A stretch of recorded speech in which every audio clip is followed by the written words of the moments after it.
Thank you, Mr. Toastmaster. Good afternoon, Toastmasters.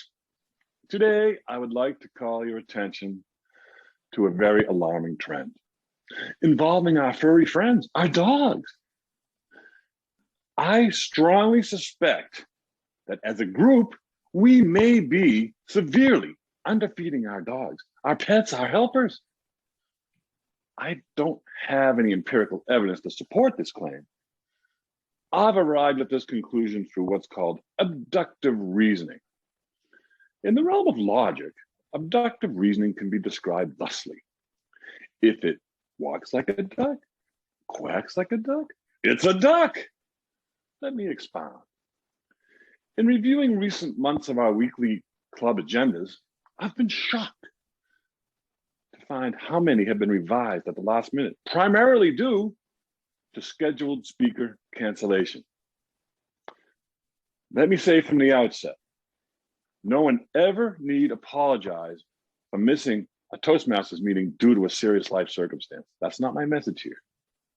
However, the recent rash of canceled roles and misscheduled speeches has given me an opportunity to analyze and decode the heretofore unanswered reasons for why many cancellations happen. My ear begins to hear something more like, "My dog ate my homework." Yep, there it is, the old standby. Featured prominently in the famous Fibs Hall of Fame. Right next to another favorite, checks in the mail. Over here, we have a presidential entry. I didn't inhale. And of course, who could forget my personal all-time favorite? My grandmother died. In the 4th grade, I actually had a teacher call me out when she asked me the question, "How many grandmothers do you have anyway?" We use that one maybe once too often.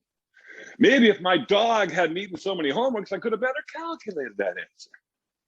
I think my dog ate so many homeworks through osmosis, even he could add and subtract. I'm not here to wag the finger of war with any individual. Rather, I'd like to highlight some strategies that we can use as individuals and as a group to ameliorate the situation, make for better meetings. I think it's first important that we reflect on the fact that our actions do not just affect ourselves. For instance, if you fail to fulfill a role you're scheduled for, you've caused Gina to go out and find a substitute. That's a ripple. What if that role is Toastmaster or Table Topics Master? Now that substitute has to prepare a lot of material last minute. That's a wave. If you're failing out on a scheduled speech, now you've denied an opportunity for someone to evaluate you. You've also caused the Toastmaster and Table Topics Master to come up with extra material to fill time. And you've denied the whole club by learning from your speech and from the evaluation. That's a deluge of cascading circumstance we need to avoid if possible. Where does this all begin? If Gina asks you to commit to a speech in an upcoming day, resist the urge to write checks with your mouth that you know your derriere is unlikely to be able to cash. If it's not enough time, ask Gina. Her role as Vice President of Education is to push us all forward to progress through the Toastmasters experience. If you need more time, she's very reasonable. I know her. Here's another idea. Go to the VIP Toastmasters website and schedule your own dates. Very comfortable. I know some people have trouble navigating the website. Tell me if you do. I will be so happy to help you schedule your own speeches in advance, saving Gina work and saving you discomfort. Next, once you've scheduled your speech, develop a process by which you can establish milestone goals along the way. For instance, week 1, develop a topic on a message. Week 2, make an outline. Week 3, write your speech. Week 4, rehearse. Something like that. That's a template I use pretty often. Next, let me speak to the mentors in the room. I know when I have a protege on the calendar with an upcoming speech, I check in with them. Maybe they need some help brainstorming for a good topic.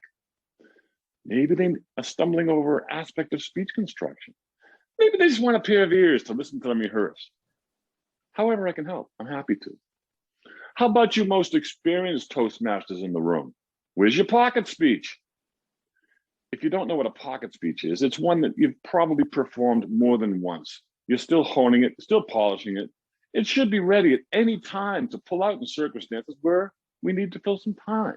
It'll also give someone else an opportunity to evaluate. I think we all need to remember that Toastmasters is not a spectator sport. Ted and Gina are not up front of the lecture hall teaching us about communication and leadership. No, we are a club of mutually supportive members in search of a common goal. I think we should all realize we're all in the same boat and be the friend that you want to have that won't let you down. And since we're in the same boat, how about everybody plunging over in the water and pulling the same direction? We can have a stupendous club if we do that. One idea Gina has also mentioned lately: invite more guests. Every guest is a potential member. Every new member is more mutual support. Can't lose. And one last thing. Feed your dogs enough so they're not tempted to devour your important homework. Yellow. Climbing down off my soapbox and handing the virtual lectern back to you, Mr. Toastmaster.